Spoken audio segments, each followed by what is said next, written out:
Live షోకి తిరిగి స్వాగతం. వరంగల్ వార్ వన్ సైడ్ అని అంటున్న టీఆర్ఎస్ ఎంపీ కవిత గారి వ్యాఖ్యలను సమర్థిస్తారా అంటే 67% మంది అవునని, 33% మంది కాదంటున్నారు. ఇక అతిథుల పరిచయం శ్రీ విష్ణువర్ధన్ రెడ్డి గారు, భారతీయ జనతా పార్టీ ఏపీ యువమోర్చా అధ్యక్షులు.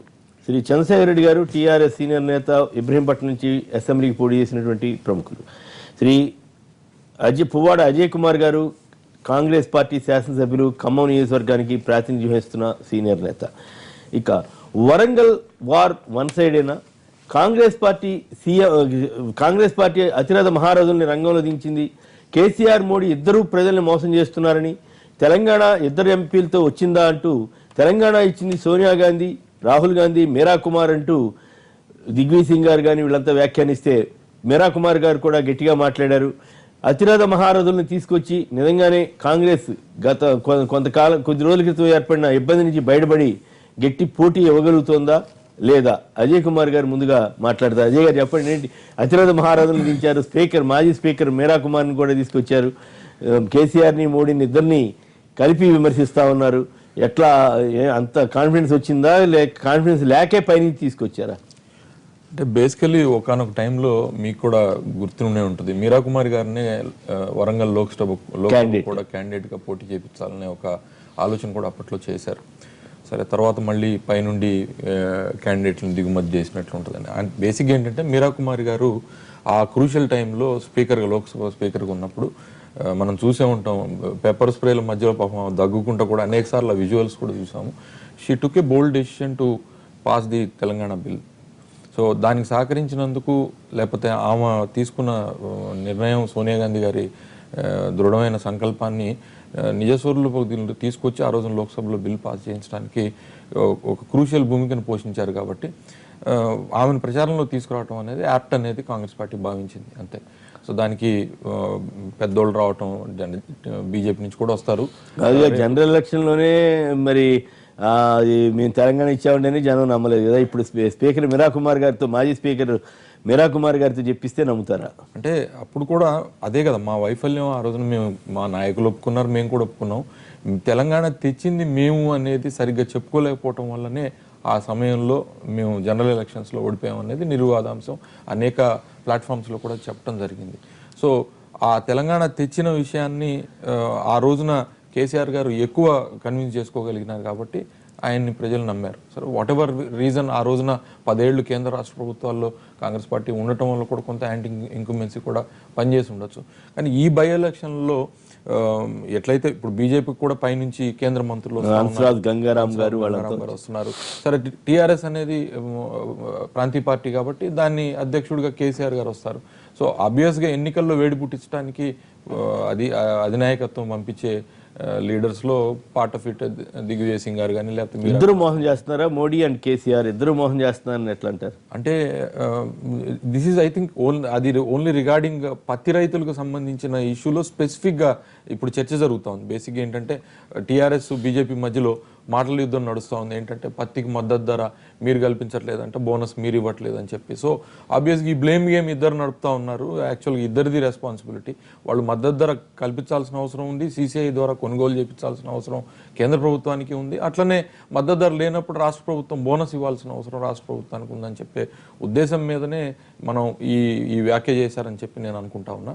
అయితే ప్రధానంగా ఎన్నికలు ఇంకా దగ్గరికి వచ్చిన, ఇప్పుడు ఆల్రెడీ మనం 16వ తారీఖు వచ్చేసినాం కాబట్టి ఇంకా 4-5 రోజులే ఉన్నాయి. కాబట్టి ఆ హీట్ ఆఫ్ ది ఎలక్షన్ అనేది లాస్ట్ 4-5 days లో ఇంకా హీట్ ఉంటుందా, డిశ్చార్జ్ అయిపోద్దా?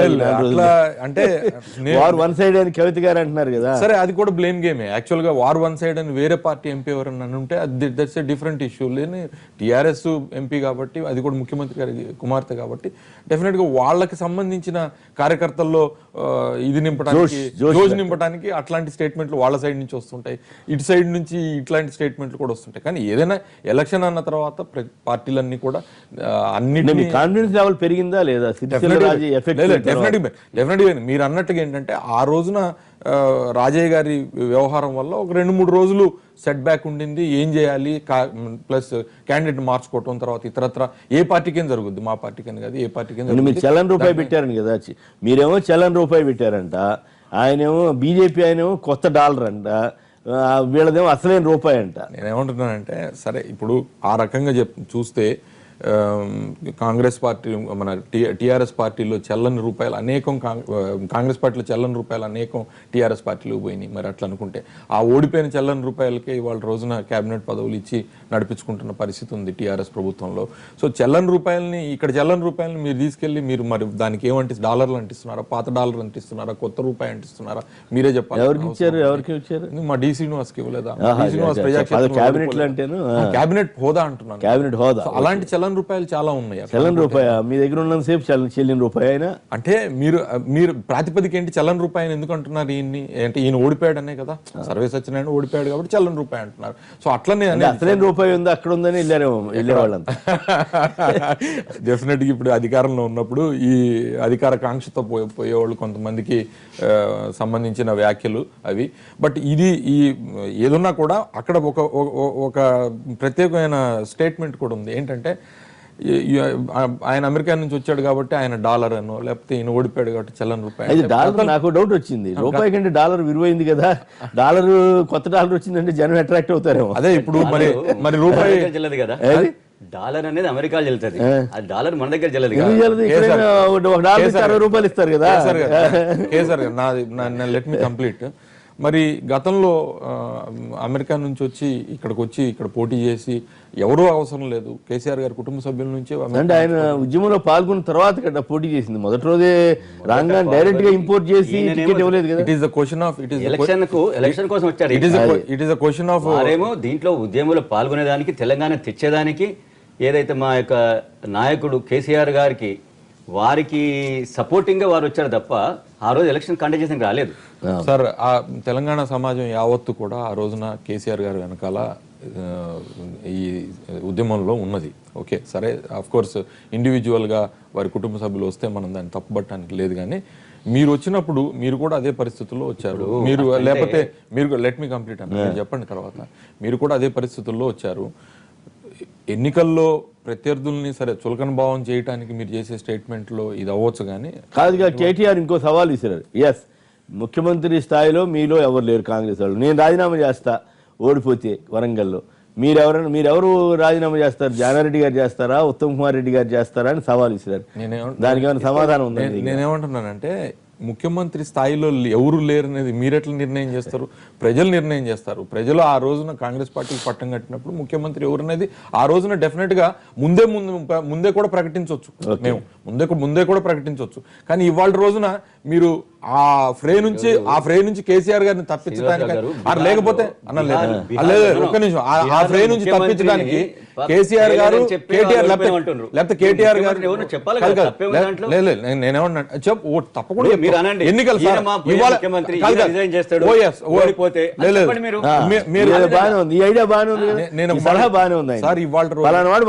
క్యాండిడేట్ ఆయన రిజైన్ చేస్తారని అంటే ఇప్పుడు ముఖ్యమంత్రికి ఎన్నికలు జరుగుతున్నాయా? ఇప్పుడు కాదు కదా, జనరల్ ఎలక్షన్ తెలంగాణలో జనరల్ ఎలక్షన్. కేసీఆర్ గారు తెలంగాణలో ఒకవేళ ఇప్పుడు జనరల్ ఎలక్షన్ జరిగితే తెలంగాణలో కాంగ్రెస్ పార్టీ నుంచి ముఖ్యమంత్రి అభ్యర్థి ఎవరు అనేది మమ్మల్ని అడగండి, మేము తప్పకుండా చెప్తాం.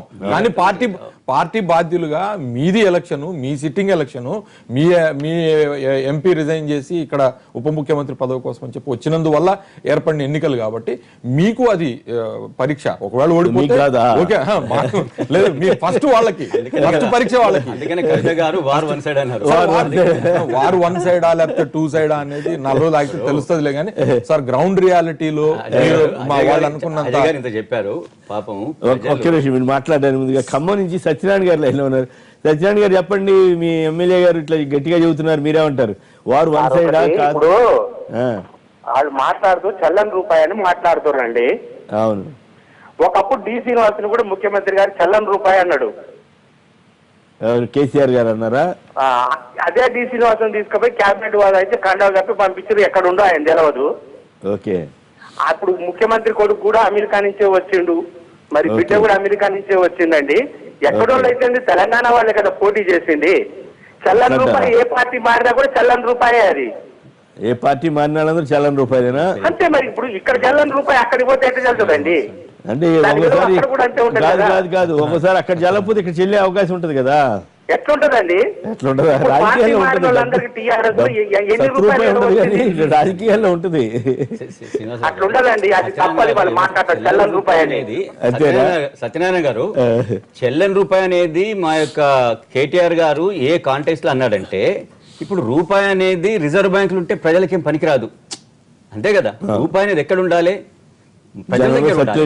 అదే విధంగా ఏదైతే క్యాండిడేట్ ఉన్నాడో ఆయన అమెరికాకి వెళ్ళి వచ్చాడు. రేపు ఓడిపోయినాక ఆయన అమెరికా పోతే అక్కడున్న ప్రజలకు ఆయన ఏదో వాగ్దానం చేసిండు, ఏదో పని చేస్తా అన్నాడు. ఎవరు వారిని తలతల్లాడుతున్నాడేమో ఆయన, తలతల్లాడుతున్నాడు. మరి కొత్త డాలర్ అభివృద్ధికి సేవా కార్యక్రమాలు చేయొచ్చు. ఎలక్షన్ లో ఖర్చు పెట్టి మరి ఆయన ఉంటాడా? ఈ ఎలక్షన్ నాడు నామినేషన్ వేయడానికి వచ్చిన ఆయన ఎలక్షన్ తర్వాత ఆయన ఉండకుంటే ఆ ప్రజల పరిస్థితి ఏంది? ఆయన ఎమ్మటి పార్టీలో పనిచేసిన వాళ్ళు ఏంటి? వారికి ఇచ్చిన వాగ్దానాలు ఏ విధంగా నెరవేరుస్తాడు? వారికి వచ్చే పనులు ప్రభుత్వం దగ్గరికి పోయి ఏ విధంగా చేయగలుగుతాడు? అదే విషయం తప్ప ఇక్కడ చెల్లని రూపాయి అంటే ఆయన చెల్లడు అనే ఉద్దేశం కాదు. భాష్యం చెబుతున్నారు మీరు. రియల్ గా వారు అన్నది అది. ఇప్పుడు అజయ్ గారు ఏమన్నారు? ఇప్పుడు ఆ రోజు ఇద్దరితోటే వచ్చిందా అని చెప్పి దిగ్విజయ్ సింగ్ గారు, మీరా కుమార్ గారు అన్నారు. ఇద్దరితోటైనా దేనికైనా మా యొక్క నాయకుడు కేసీఆర్ గారు 14 ఏళ్ళు తెలంగాణ కోసం పోరాడాడు. నేను కూడా కాంగ్రెస్లో ఉన్నా. మరి మన ఈ కాంగ్రెస్ ప్రభుత్వం ఎందుకు ఇవ్వలేదండి? 2004లో కేసీఆర్ గారితో కలిసి పోటీ చేసినప్పుడు ఎమ్మటే ఇస్తా అని చెప్పాడు. ఎమ్మటే ఇవ్వచ్చు కదా. మీరు ఎందుకు ఢిల్లీ డాలీ చేశారు? అందుకనే ప్రజలు మిమ్మల్ని నమ్మలేదు. ఎందుకంటే మీకు ఈ యొక్క కాంగ్రెసు తెలంగాణ ఇస్తామని 2004లో ప్రభుత్వం రాగానే ఇస్తామన్న వాళ్ళు 14 దానికి ఇవ్వలేదు. వీరు ప్రభుత్వంలో వీరికి ఇచ్చిన ఓటేసినా కూడా వీరు ప్రజలను ఏమి ఆదుకునేదానికి లేదనే ఉద్దేశంతో మీకు అది చేశారు. రెండోది, కవిత గారు ఎందుకన్నారంటే వార్ వన్ సైడ్ అని. మీ దగ్గర క్యాండిడేటు సరే రాజయ్య గారు ఏదో దానివల్ల ఆయన పోయాడు. మీరు ఇంకో క్యాండిడేట్, లోకల్ క్యాండిడేట్ తీసుకోవద్దండి.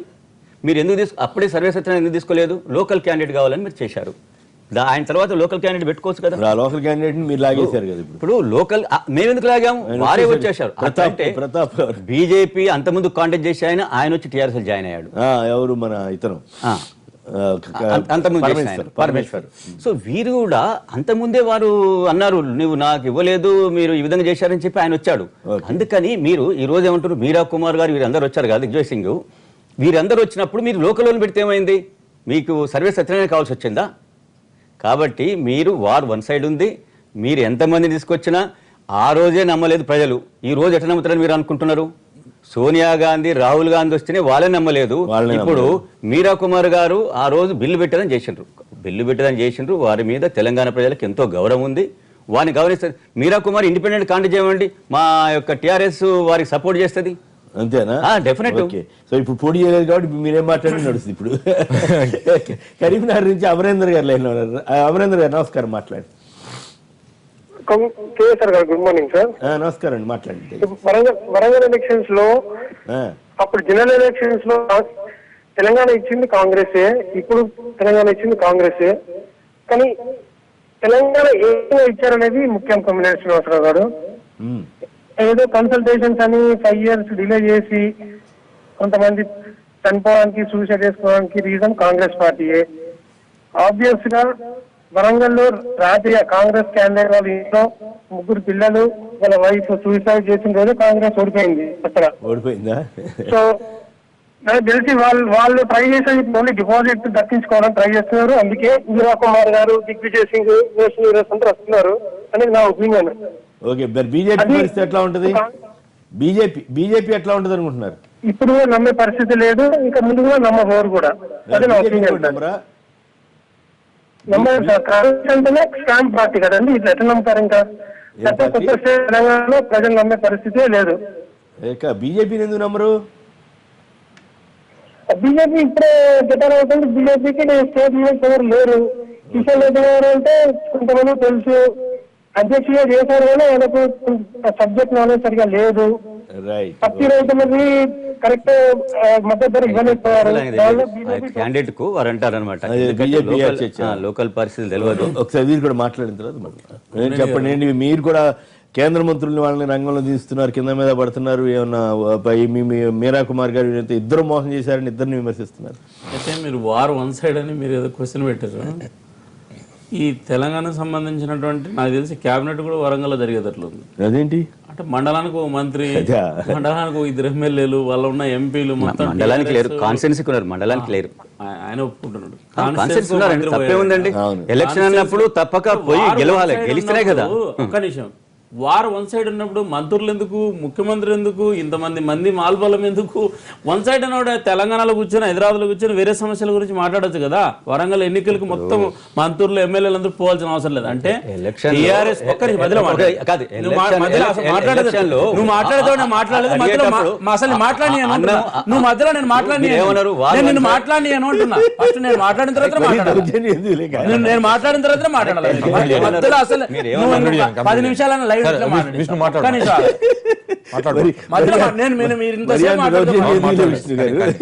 ఎందుకు మధ్యలో మాట్లాడడం? అంత గిలి ఎందుకు?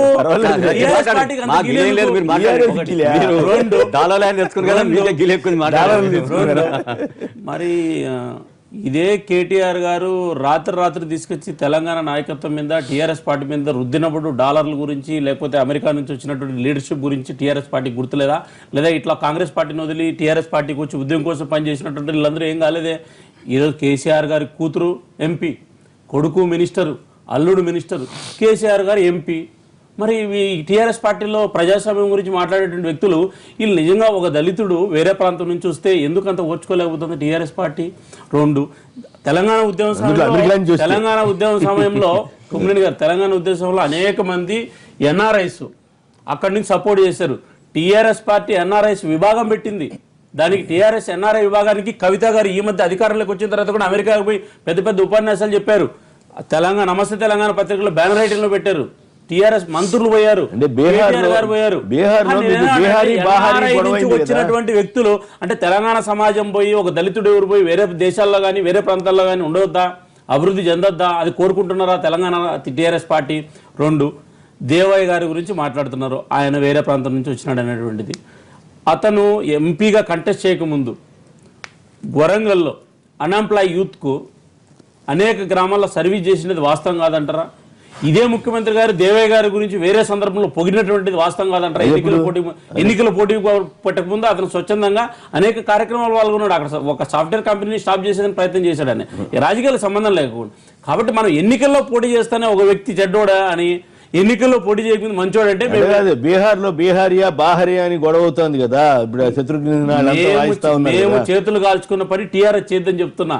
మా దగ్గర ఉన్నంత వరకు మేము బీహార్లో 16 సంవత్సరాలు 18 సంవత్సరాలు నితీష్ మంచోడని, నితీష్ మా దగ్గర నుంచి వెళ్ళిపోయిన తర్వాత నితీష్ గురించి మేము మాట్లాడాలకు ప్రజలు రిసీవ్ చేసుకోలేదు. ఇప్పుడు టీఆర్ఎస్ పార్టీ గురించి గుర్తు చేసేది ఏంటంటే, మనం ఒక వ్యక్తుల గురించి మాట్లాడేటప్పుడు చాలా జాగ్రత్తగా మాట్లాడాలి. 2వ అంశం, ఈరోజు ఎందుకో టీఆర్ఎస్ పార్టీకి దళితులు అంటే వ్యతిరేకం కొమ్మినేని గారు నాకు అనిపిస్తుంది. అవును, ఎందుకంటే అంతకుముందేమో దళితుని ముఖ్యమంత్రి చేస్తానని చెప్పా ముఖ్యమంత్రి గారు. అది మొత్తం అన్ని టీవీల్లో టెలికాస్ట్ చేసి ఇప్పుడు కూడా సోషల్ మీడియాలో నడుస్తుంది.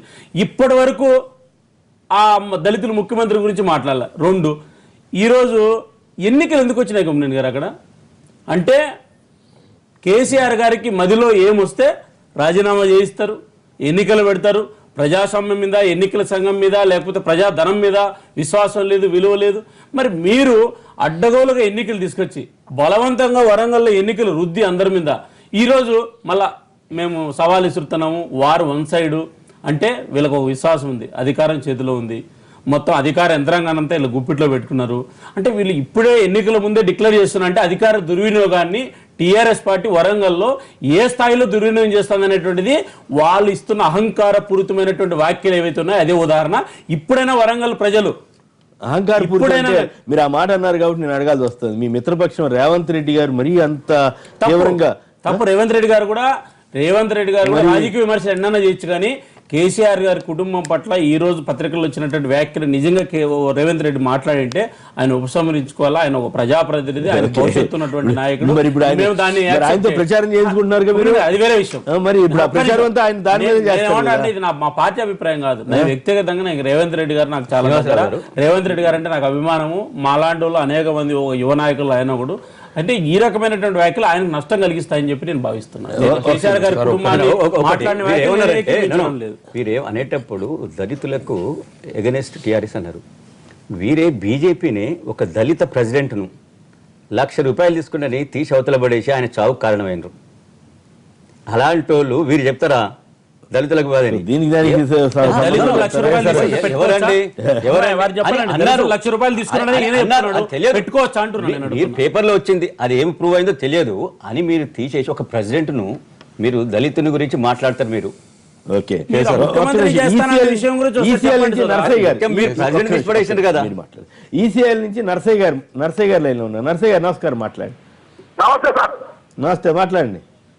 సార్ బీజేపీ నాయకులు బాగా మాట్లాడుతుంది సార్. మోడీ గారు ప్రధానమంత్రి అయ్యారు కానీ విదేశాలకు 1,00,000 సార్లు వచ్చింది, తెలంగాణకు ఒక్కసారి నచ్చినా సార్. ఓ తెలంగాణ ఎప్పుడు చంద్రబాబు నాయుడు తోటి తెలంగాణ ఇచ్చుడు నష్టం అది అని చెప్పింది సార్. తెలంగాణ భారతదేశంలో లేరా సార్? ఈ బీజేపీ నాయకులు భారీ బాగా మాట్లాడుతారు. ఏమన్నంటే విదేశాలకు పోతాంటారు సార్. అంతేనంట. సో ఇది కూడా ప్రచారం విదేశాలకు పోతే రేపటి విదేశాలకు ఒకసారి కూడా తెలంగాణకు రాలేదు అనే పాయింట్ కూడా ఉంది. అజయ్ గారు, యాక్చువల్ గా ఇప్పుడు లోకల్ నాన్ లోకల్ అనే ఇష్యూ తీసి నిజంగా అక్కడ వాళ్ళు గెలవాలని ప్రయత్నం చేస్తా ఉన్నారు. కానీ గతంలో కూడా కేసీఆర్ గారు మహబూబ్ నగర్ లో పోటీ, మీరు బీహార్ లో అదే పని చేశారు, గెలిచారు కదా. కాదు, ఇక్కడ పరిస్థితుల గురించి చెప్తా.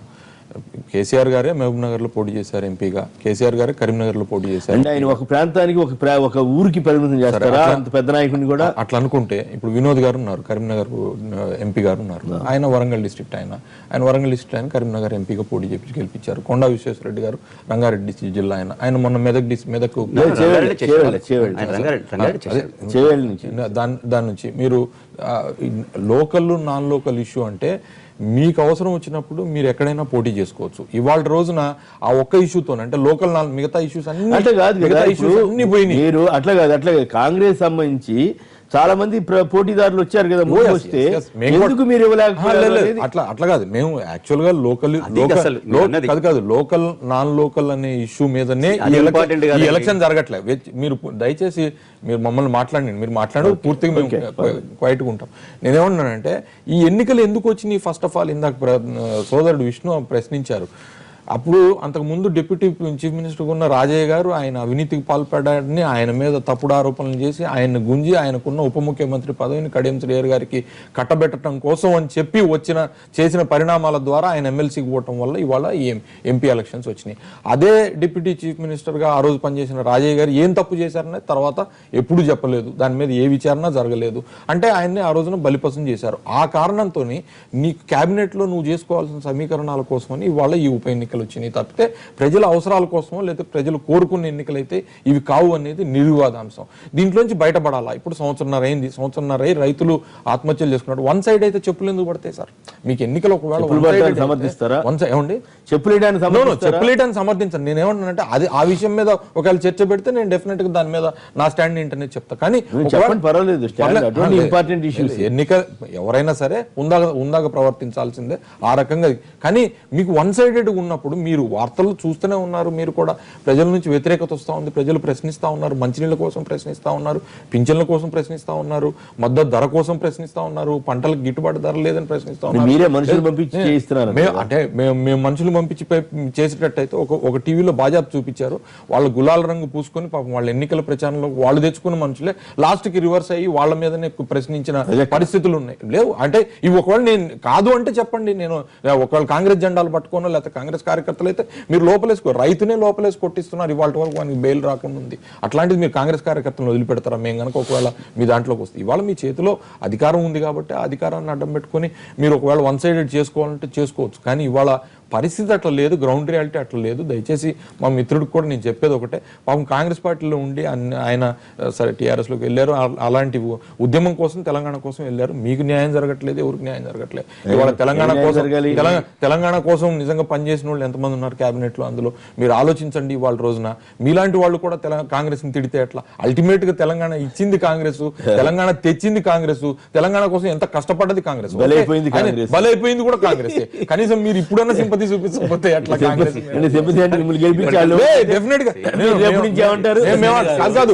ఇప్పుడు సింపతి ఎక్కడంటే మీరు ఇచ్చేటప్పుడు డిలేని చేసిండ్రు, మీరు ఇప్పుడు క్యాండిడేట్ పెట్టేటప్పుడు డిలే చేశారు. 1969 మాటికి ఏంటంటే మీరు 2004లో మీరు ఇందాక చెప్పారు. మీరు 2004లో మీరు ఎందుకు వెళ్ళారు సార్ గవర్నమెంట్ లో? యూపీఏ గవర్నమెంట్ తెలంగాణ ఇవ్వకపోతే ఎందుకు చేయొద్దంటలేదు స్టేట్ గవర్నమెంట్ యొక్క క్యాండిడేట్ ఎక్కడైనా.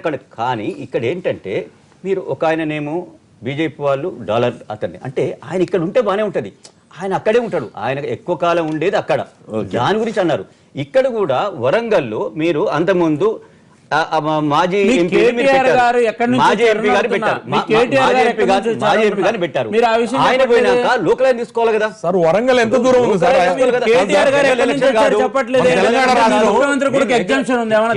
కేటీఆర్ వచ్చి పని చేశారు ఇక్కడ, మీ వాడు కూడా పని చేస్తే మేము వద్దనం, మీరు ఉండవనండి, ఒక నెల రోజులు పని చేయమనండి. దళితులు అంటే ఎందుకు అంత కోపం టీఆర్ఎస్ పార్టీకి? అది రిజర్వ్ క్యాండిడేట్ దళితులు ఎందుకు అంత కోపం ఉంటుంది? దళితులు అంటే రాజాని తీసేస్తే పాపం బీహార్ లో బీజేపీ రాజా గారిని ఎన్నికలు వచ్చింది, డిప్యూటీ సీఎం చెప్పలేకపోయారు కదా, రాజీని ఎందుకు తీసేసింది ఇంతవరకు చెప్పగలిగారా? ఎందుకు ఇప్పుడన్నా చెప్పండి. దళితుల గురించి మాట్లాడు. బీహార్ లో ఎవరిది మిమ్మల్ని చేశారండి? దళితులు దళితులు మహాదళితులు మాయనుకున్నారు, దళిత పార్టీ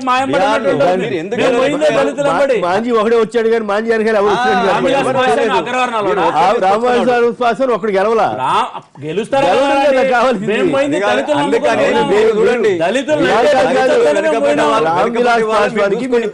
రామ్ విలాస్ పాస్వానికి మీరు 40 టికెట్లు ఇస్తే మాంజీ లాంటి దళిత నాయకుడు ఎంబడి పోయినాము, రామవిలాస్ పాస్వాన్ లాంటి దళిత నాయకుడు లాంటి నాయకుడు నితీష్ కుమార్ కి తెలియక మాట్లాడుతున్నారు. పోయిందే దళితులు పోయిందే నుంచి ఒక డాలర్ ఆయన తీసుకొచ్చుకున్నారు కానీ ప్రజలు ఇక్కడ ఉన్నారని తీసుకున్నారు. ఒక పని చేయండి, తెలంగాణను మీరు ముఖ్యమంత్రి గారు ఏం చేస్తారంటే ఒక దేశంగా డిక్లేర్ చేయండి. మీ తెలంగాణ నుంచి వేరే రాష్ట్రాలకు పోయినటువంటి వేరే దేశాలకు పోయినటువంటి తెలంగాణ సమాజాన్ని రానియద్దండి. మీరు ఇంకో పని చేయండి, కేసీఆర్ గారు ఒక పని చేయండి, కేసీఆర్ గారు మీరు వేరే వాళ్ళు ఎవరు వేరే దేశం ప్రకటిస్తే అప్పుడు మోడీ గారు ఇక్కడికి వస్తారా? అప్పుడు దాకా రారు. ఇక్కడ దాకా మోడీ గారు ఇతర దేశాలకే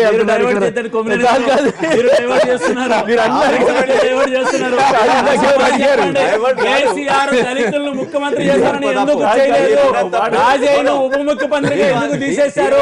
దళితుల పట్ల టిఆర్ఎస్ పార్టీకి ఎందుకు వ్యతిరేకత? ఏ రోజు రారు, ఏ రోజు రారు. Interesting subject. ఒక్క నిమిషం, భాస్కర్ గారు హైదరాబాద్ జిల్లాలో ఉన్నారు. భాస్కర్ గారు నమస్కారం, మాట్లాడండి.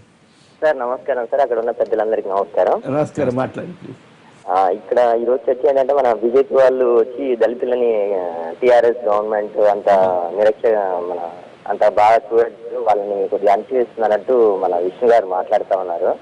ఈ రోజులలో రాష్ట్ర వ్యాప్తంగా కాదు సార్, మన దేశవ్యాప్తంగా కూడా దళితులు ప్రతి ఒక్కరు ఎడ్యుకేషన్ చేసి అందరూ తెలివి మీరి ఉన్నారు సార్. ఎవరైనా సరే వాళ్ళు విచక్షణగా ఆలోచించి ఓటు ఎవరికి వేయాలని వేస్తా ఉన్నారు. ఏ రాజకీయ పార్టీ కూడా వాళ్ళ గురించి మాట్లాడితే వాళ్ళకి వేస్తాం, వీళ్ళు భాస్కర్, నేను దాని గురించి మాట్లాడలేదు భాస్కర్. నేను అనింది ఏంటంటే కేసీఆర్ గారు ముఖ్యమంత్రి చేస్తానని చెప్పి ఎన్నికల ముందు చెప్పాడు. నా గొంతు తీసుకున్నా పర్లేదు కానీ కేసీఆర్ అప్పుడు మాట తప్పడన్నాడు. రెండో అంశం ఏంటంటే ఇప్పుడు జరుగుతున్నటువంటి ఎన్నికలు, ఇప్పుడు ఒక్క నిమిషం గారు, ఇప్పుడు జరుగుతున్నటువంటి ఎన్నికల్లో ఈ రోజు అక్కడ ఉన్నటువంటి ఒక దళితునికి ఉప ముఖ్యమంత్రి పదవి తీసేసి ఉన్న పలంగా మళ్ళా ఒక దళితుని తీసుకొచ్చి దళితుల మధ్య గొడవ పెట్టాడు. కాబట్టి దళిత సమాజం పట్ల కేసీఆర్ గారికి ఎందుకంత కోపమని నేను బాధతో మాట్లాడారా? బీహార్లో పాపం దళితులు బాధ పెట్టారు. ఇక్కడ మరొకరు మల్లేష్ గారు హైదరాబాద్ జిల్లాలో ఉన్నారు. మల్లేష్ గారు నమస్కారం, మాట్లాడండి. సార్ నమస్తే సార్. నమస్తే, మాట్లాడండి ప్లీజ్. అక్కడ ఉన్న పెద్దలందరికీ నమస్తే సార్. మాట్లాడండి సార్. ఇప్పుడు వరంగల్ ఎలక్షన్ రావడానికి వాస్తవంగా కూడా కేసీఆర్ గారు వైఖరే కారణం సార్. ఓకే. ఇంకొకటి అక్కడ ఉన్న క్యాండిడేట్ ఇద్దరు కూడా నాన్ లోకలా కాదండి. మెయిన్ లోకల్ అయినా నాన్ లోకల్ అయినా అక్కడ ప్రజలకు ఉపయోగపడే విధంగా ఉండాలి తప్ప నాన్ లోకల్ అంటే ఇప్పుడు కేసీఆర్ గారు హైదరాబాద్ ఉండకుండా పోయి మొత్తం ఫామ్ హౌస్లనే చేస్తున్నారు సార్ ప్రభుత్వ పాలన అంతా. అట్లా అంటే దేవయ్య గారు వరంగల్ లోకల్ క్యాండిడేట్ ఏదో ఇతర దేశాలకు పోయి సంపాదించుకున్నారు. మళ్ళా అక్కడ వచ్చి పార్టీలకు అతీతంగా కూడా అక్కడ విద్యార్థులకు కానీ వాళ్ళకి కానీ నిరుద్యోగులకు అలాంటప్పుడు ఇప్పుడు ఎవరు గెలిచే అవకాశం ఉందంటారు అక్కడ? అక్కడ ఒకటి సార్, అధికార పార్టీ కంపల్సరీ గెలుస్తుంది, గెలవదని కాదు కానీ పోయినసారి వచ్చినంత మెజార్టీ కంటే ఎక్కువ వస్తే వారు ఓడతారు అన్నట్టు సార్. కానీ అక్కడ ఒక్కొక్క నియోజకవర్గానికి ఒక్కొక్క మంత్రిని 2 ఎమ్మెల్యేలు పెట్టి అధికార పార్టీ ఉపయోగించుకుంటుంది కనుక తప్పకుండా, కాకపోతే 1,00,000 లోపు మెజార్టీతో గెలుస్తుంది. ఇది మాత్రం వాస్తవం. 1,00,000 లోపు మెజార్టీతో గెలిచిందైతే అది నైతికంగా గెలిపే కాదు సార్. ముందే చెప్పేస్తున్నారా? రాజకీయ నాయకుల నుండి ఎక్కువ చెప్పేశారా మీరు? పాండు గారు హైదరాబాద్. పాండు గారు నమస్కారం. నమస్కారం అండి. నమస్కారం, మాట్లాడండి సార్. ఇప్పుడు మన ఇండియా నుంచి వెళ్లి ఇతర దేశాల్లో సెనేట్ మెంబర్స్ పార్లమెంట్ లో పోటీ చేసి వాళ్ళు తెలుగు వాళ్ళు గెలుస్తున్నారు. తెలుగు వాళ్ళల్లో తెలుగు వాళ్ళే బయట దేశం నుంచి వచ్చి పోటీ చేస్తే ఆయన విదేశాలకు పోకముందే పోతారని చెప్పి మనం చెప్పుకోవడం చాలా తప్పు. ఇకపోతే టిఆర్ఎస్ వాళ్ళు ఒప్పుకోరు, కానీ వాళ్ళ పరిపాలన ఎలా ఉందంటే దేశోద్ధారపు సినిమాలు అల్లురామ క్లాస్ కింద నీళ్లు పోసి ఇంకు బిల్లెట్తో 2 పాల చుక్కలు వేసి హాస్టల్లో పిల్లలకి ఇస్తారు. ఆ పాలు తాగమని. ఏం జగదీశ్వరరెడ్డి గారు మరి అన్యాయంగా మాట్లాడతారు. మీరు ఆ విధంగా మాట్లాడి తప్పండి. ఇప్పుడు ప్రతి స్కూల్లో సన్న బియ్యం అని, వాళ్ళకు పెన్షన్ 1000 రూపాయలని, ఇన్ని 6 కిలోల బియ్యం ఇస్తుంటే మీరు అట్లా మాట్లాడుతుంటారంటే మరి మీరు ఇచ్చేదానికి ఎగనిస్టో ఏంటో తెలుస్తలేదు నాకు. ఆ విధంగా ఇవ్వద్దు అంటున్నా అని తెలుస్తలేదు. ఓకే, వారు చెప్పింది మీ పాలన మీద సూచిక, పిల్లల గురించి కాదని మాట్లాడింది. తెలంగాణలో బియ్యం అన్ని పట్టుకొని ఉడికినాయలు కదా ఏమంటున్నారు మెయిన్ ఇక్కడ మీరు మాకు అవకాశం శ్రీనివాసరావు గారు చర్చలోకి వచ్చాం మేము, మాట్లాడుతున్నాం. అది కాదు ఇక్కడ ఈ కాంటెస్ట్ ఏంటంటే బయట రావద్దని చెప్పి పనిలేదండి, అక్కడ ఉన్నోళ్ళు ఉంటే చేస్తారనే ఉద్దేశంతో అంతే తప్ప. ఇప్పుడు మీరు రాజాని ఎందుకు పెట్టారండి? సత్యనారాయణ మంచోడైతే రాజాని ఎందుకు పెట్టారు? లోకల్ ఆయన పెట్టారు కదా. అప్పుడు ప్రధానమంత్రి చేశారు. నరేంద్ర మోడీ గారు గుజరాత్ నుంచి పోయి వారణాసిలో పోటీ అంటలేమండి. వీళ్ళు అట్లా మలుచుకుంటారు టీఆర్ఎస్ పార్టీ వాళ్ళు. నరేంద్ర మోడీ ఏంటంటే కేసీఆర్ గారు ఎక్కడో పోటీ చేస్తారు, రెండోసారి అక్కడ గెలవలేక ఇంకో చోట పోతాడు. అప్పుడే ఆయన జాతీయ నాయకుడు కాబట్టి ఎక్కడైనా పోవచ్చు ఒక మాట నాది. మా సోదరుడు నేను ఒకటే ప్రశ్నించేది ఏంటంటే, ఇంతకుముందు ఈ ఎలక్షన్స్ కన్నా ముందు మెదక్ పార్లమెంట్ ఎలక్షన్లు వచ్చినాయి. దానికి ఒక రీజన్ ఉంది. ఎందుకంటే కేసీఆర్ గారు ఎంపీగా ఎమ్మెల్యేగా 2 పోటీ చేశారు. ఆయన ముఖ్యమంత్రి అయ్యారు కాబట్టి దాన్ని వెకేట్ చేశారు కాబట్టి వచ్చింది. మీరు ఇందాక అడిగారు, నేను అడుగుతున్నా, సోదరుడు విష్ణు అడిగాడు, ఈ ఎలక్షన్ కి రీజన్ ఏంటి? What is the cause? ఈ కారణం ఏంటి? ఈ బై ఎలక్షన్ రాజయ్య గారు ఈ ఎలక్షన్ కారణం ఏదైనా అదే కాదు సార్, ఉప ముఖ్యమంత్రిగా ఎందుకు తీస్తారు? అదే సార్, అంటే నేను అదే మూలాల్లోకి వెళ్తున్నాను సార్. నేను మూలాల్లోకి వెళ్తున్నాను, బ్రదర్ని చెప్పమనండి. అయితే ఇక్కడ ఇంకొక పాయింట్ కూడా ఉంది, మనం తర్వాత కూడా బ్రేక్ తర్వాత కూడా మాట్లాడాం. ఇప్పుడు కేటీఆర్ గారు ఒక ఇంట్రెస్టింగ్ వ్యాఖ్య చేశారు. మోడీ గారికి విదేశాల్లో తిరిగే టైం ఉంది, కానీ తెలంగాణకు వచ్చి ఒకసారి అన్న రాలేదు, కొత్త రాష్ట్రం రాలేదు. ఒకటి, 2 తెలంగాణకి శుభాకాంక్షలు కూడా చేస్తున్నారా అని చెప్పి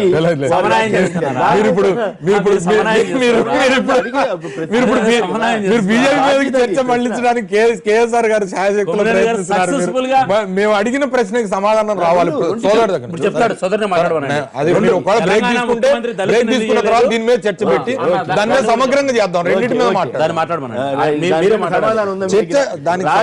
ఎందుకు తీసేశారని ఈ ఎలక్షన్ కారణం ఏంటి? రాజయ్య గారిని ఎందుకు తీసేసింది అనేది అప్పుడు చెప్పారు. ఎవరు చెప్పారు? ఇప్పుడు చెప్పండి సార్ ప్రజలకి. ఈ ఎన్నికల కారణం అదేగా. మినిస్ట్రీలో ఏదో అవకతవకలు జరిగిన ఉద్దేశంతో ఈ యొక్క తెలంగాణ కొత్తగా ఏర్పడ్డది. జగదీశ్వర్ రెడ్డి అవినీతి చేసినాడని చెప్పి ఆరోపణలు. ఎక్కడ ఎవరైనా చెప్పారా? అఫీషియల్ గా ప్రభుత్వం నుంచి కానీ ప్రభుత్వం నుంచి కానీ ఎవరైనా ఇచ్చారా? అనలేదు. ఎవరైనా ఇచ్చారా? ముఖ్యమంత్రి గారు చెప్పారా? లేదా కన్సర్న్ అధికారులు చెప్పారా? ఆయన అవినీతి చేశాడని సార్ మంత్రివర్గంలో ఆయన అవినీతి చేశాడు లేదా అసలు ఆయన అవినీతి చేశాడని చెప్పి ఒకళ్ళు ఎవరైనా చెప్తే చెప్పండి. ఎవరు డిక్లేర్ చేశారు? మీరు పేపర్ లో రాపించుకున్నారు అంతేగాని నేను అవినీతి చేశాను ఆరోపణ వచ్చిందా? అవకతవకలు జరిగాయనే ఉద్దేశంతో వారు తప్పించారు. ఏంటో చెప్పండి.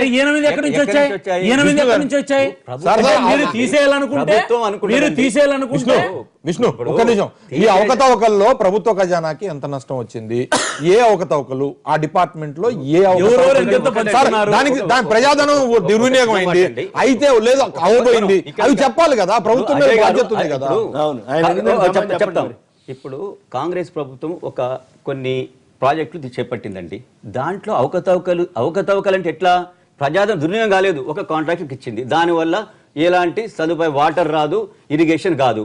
అది అవకతవకే కదండి. సార్, మీరు చెప్పేది వరంగల్ ఎలక్షన్ కి రీజన్ చెప్పండి సార్. వరంగల్ ఎలక్షన్ కి రీజన్ చెప్పండి సార్. వరంగల్ ఎలక్షన్ కి రీజన్ చెప్పండి సార్.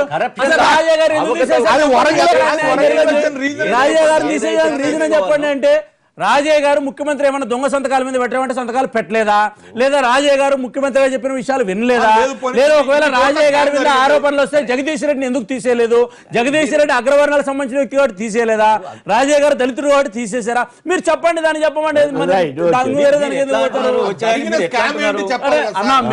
మేము అనట్లేదన్నా, ముఖ్యమంత్రి గారు చేసినటువంటి చర్యను మేము అడుగుతున్నాం, మాకు తెలియని విషయాన్ని. ఒక బై ఎలక్షన్ కాస్ట్ ఏంటనేది కేఎస్ఆర్ గారు మీ అందరికీ తెలిసిన విషయమే. అది పెద్ద ఇష్యూ కాదులేండి, పెద్ద కాస్ట్ వ్యవహారం అనుకుంటే గత మీరు ఆశ్చర్యపోతారు. గత 5 ఎలక్షన్ ఆ విషయం చెప్తున్నారు, చెప్పనండి. వరంగల్ వారు అవకతవకలు రైట్, వరంగల్ వారు వన్ సైడ్ అయిన టీఆర్ఎస్ ఎంపీ కవిత గారి వ్యాఖ్యలతో ఏకీవిస్తారా అంటే 71% మంది అవునని, 29% మంది కాదంటున్నారు. ఇప్పుడు చిన్న విరామం తర్వాత లైవ్ షో కొనసాగుతుంది.